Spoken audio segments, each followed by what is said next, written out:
အားလုံးပဲမင်္ဂလာပါကျွန်တော်ရဲ့ TDL Thailand Channel ကနေပြန်လည်ကြိုဆိုလိုက်ပါတယ်ကျွန်တော်တင်ပေးတဲ့ refer ရှာစရာမလိုတဲ့ crypto free site တွေကိုကြိုက်နှစ်သက်ရင်တငယ်ချင်းတို့ရဲ့ YouTube ကနေ TDL Thailand လို့ရိုက်ရှာပြီး subscribe လေးဝင်နှိပ်ထားပေးဖို့တောင်းဆိုချင်ပါတယ်ဒီညနေကျွန်တော်တင်ပေးမှာကမနက်ဖြန် Binance ထဲမှာလောင်းပတ်9ရက်လုံးမဲ့ Aevo token အကြောင်းလေးကိုတင်ဆက်ပေးသွားပါမယ်အရင်ဆုံးတငယ်ချင်းတို့ရဲ့ Binance ထဲကိုဝင်သွားလိုက်ပါတငယ်ချင်းတို့ရဲ့ Binance က KYC အောင်ပြီးသားဖြစ်ရမယ်နော် Binance အိမ်ချင်း wallet ထဲမှာ9ရက်လစ်ဖို့7နာရီကျော်လိုပါသေးတယ်ဒီတစ်ခါမနောက်ကြအောင်ကျွန်တော်စောစောလေးတင်ပေးလိုက်ပါမယ်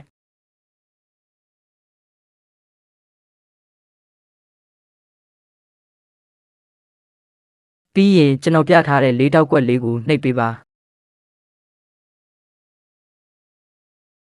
ကျွန်တော်ဝိုင်းပြထားတဲ့အဆိုတာလေးကိုဆက်နှိပ်ပေးပါ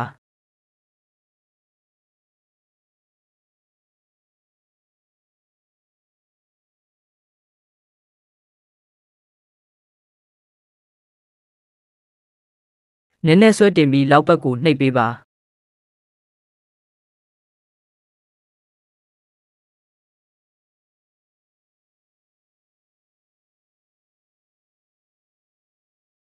Binance user တွေအတွက် Aevo token 45တန်းလောင်းပတ်လုပ်ခွင့်ပေးထားပါတယ် FTUSD နဲ့ BNB token နှစ်မျိုးတည်းကတစ်မျိုးရှိရင်ရပါပြီတငယ်ချင်းတို့မှာနှစ်မျိုးစလုံးရှိရင်နှစ်မျိုးစလုံးရင်းချလိုက်ပါများများရင်းရင်များများရမယ်နော်ကျွန်တော်ကတော့ ATON token ရက်ပေါင်း120 stake လုပ်ထားလို့ကြံနေတဲ့10နှစ် FTUSD ကိုရင်းပြသွားပါမယ်ကျွန်တော်ဝိုင်းပြထားတဲ့ stake ဆိုတာလေးကိုနှိပ်ပေးပါကျွန်တော်အကုန်လုံးရင်းမှာမို့ maximum ခလုတ်ကိုနှိပ်လိုက်ပါမယ်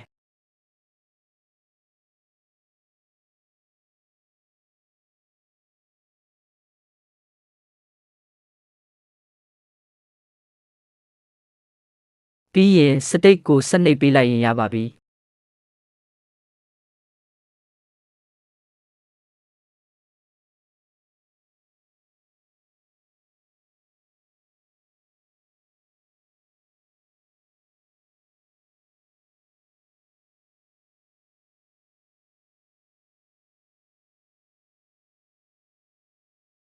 9ရက်လောင်းပတ်လုပ်ပြီးရင်အတိုးရောအရင်ရောအကုန်ပြန်ရပါမယ်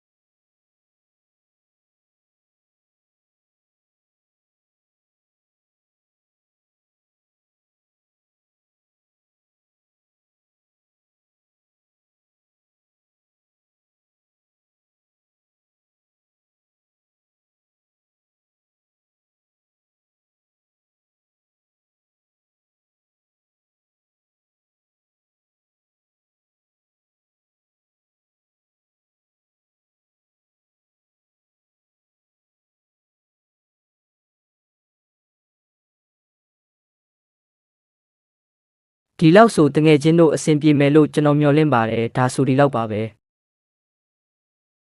ဒီဗီဒီယိုလေးကိုအဆုံးထိကြည့်ပေးတဲ့အတွက်တငယ်ချင်းတို့အားလုံးကိုကျေးဇူးအများကြီးတင်ပါတယ်